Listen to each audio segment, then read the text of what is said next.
आज का आम घर के मो भंजा आसन तो आज संडे भी है तो आज किसी स्पेशल रंधा हो तो चलून देखमा काଣା तो काଣା रंधा हो।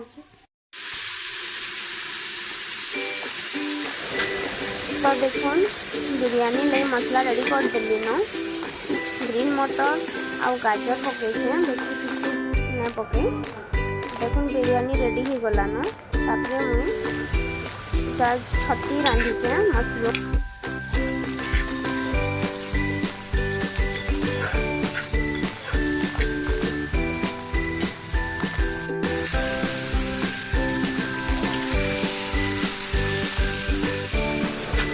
देखुन छती हो सारा पर रायता लगी बने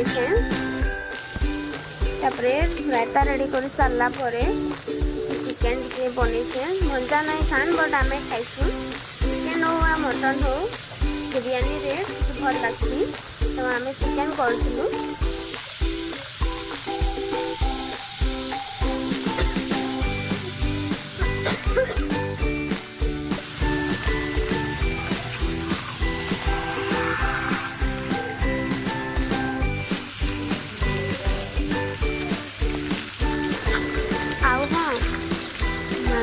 सारा पूरे जिंदगी बसाई उल्टी करी के खास मत कमेंट श्योर बताबे।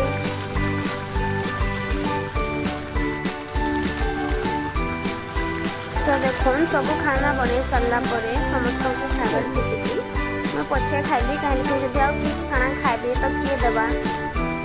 तो आज आम संडे एंता मम्मी भी नहीं खाई जो मामू गाँ तो आज आंटी संगे तार आसला तो कहला मम्मी आज बिरयानी चिकेन करबो। मोर वीडियो केनता लागला आपण मानकु श्योर जणाबे।